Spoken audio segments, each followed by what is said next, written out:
Welcome to The Explainer. Today, we are cracking open the hood on something you probably look at every single day, but maybe haven't really analyzed: Google review profiles. A lot of folks treat their review profile like, a digital suggestion box. But to the search ecosystems, oh, they see it entirely differently. They treat these as critical reputational signals that literally dictate your local search visibility and, most importantly, your customer trust. So today, we're going to see exactly how search engines evaluate these as structured data points. We'll also unpack why keeping a healthy profile is an absolute game changer for building long-term credibility. Let's get into it. To figure out how search engines evaluate your business behind the scenes, we're going to group these 7 warning signs into 5 core areas. We'll look at reputation signals, the metrics of trust, engagement and recency, patterns and authenticity, and finally, reputation management strategies.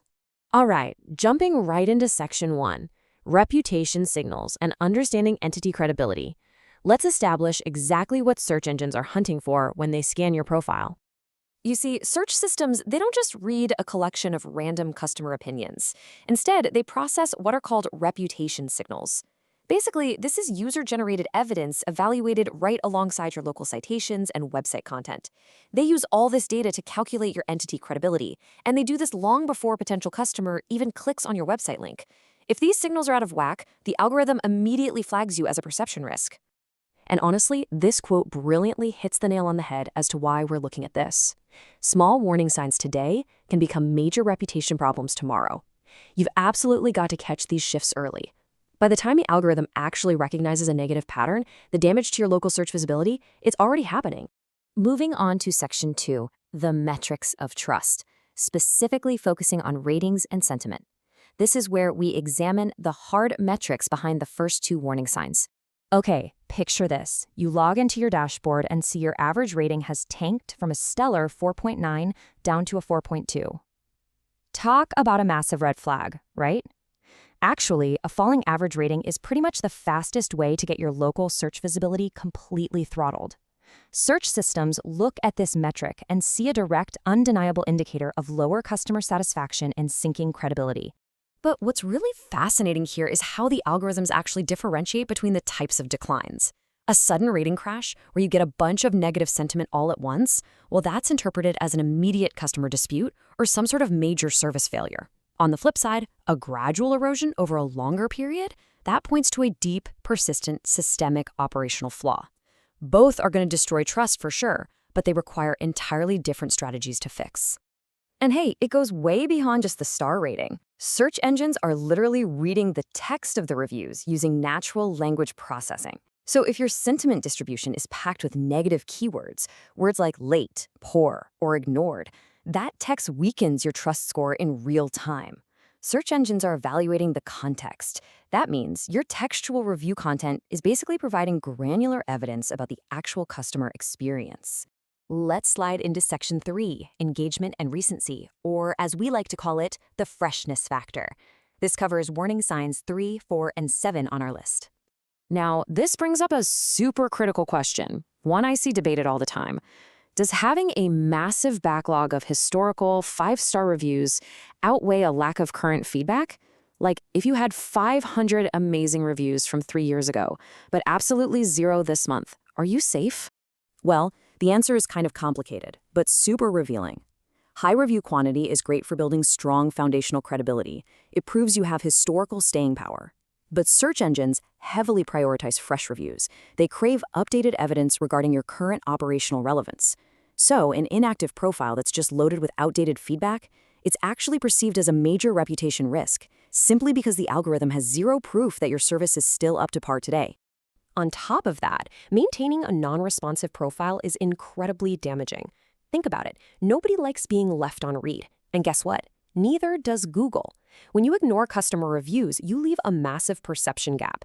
Responding to reviews demonstrates accountability. Plus, it provides extra textual content that search engines actively analyze.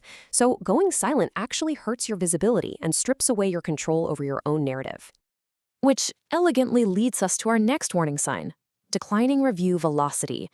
If the frequency of your incoming reviews is steadily dropping month by month, this lack of engagement is indirectly damaging your profile. Why? Because you're literally starving the search ecosystem of the fresh reputation data it desperately needs. You might not even be getting negative reviews, but simply lacking fresh positive data will weaken your search visibility. All right, section 4. Patterns and authenticity, where we look under the hood of reviews. We're going to dive deep into how AI spots suspicious behavior and recurring complaints.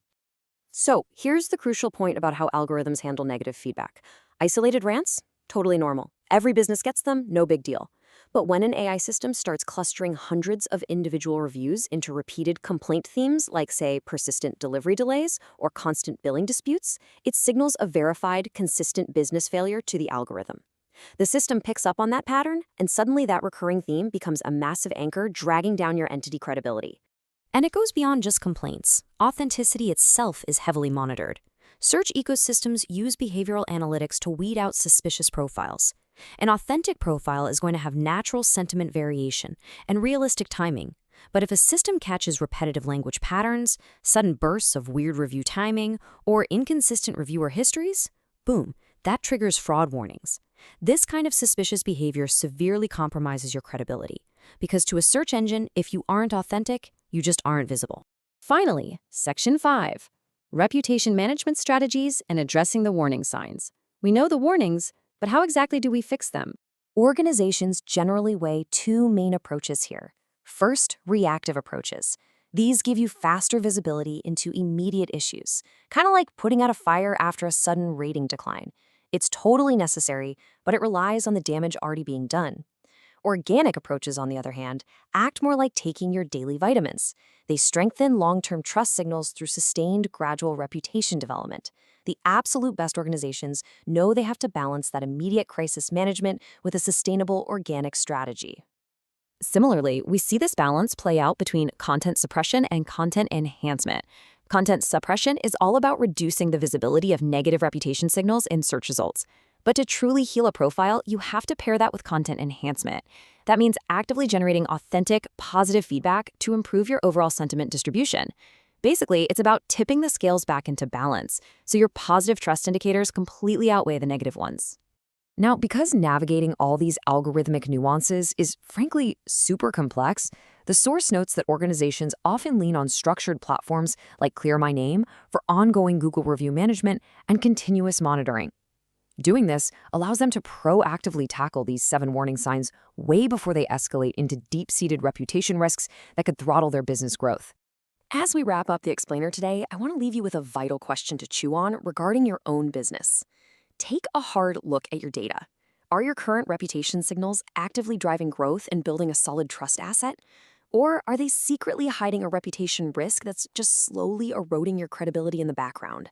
The warning signs are absolutely there, you just have to know how to read them. Thanks so much for joining me today, and I really hope this gives you a completely new perspective on the true power of your review profile.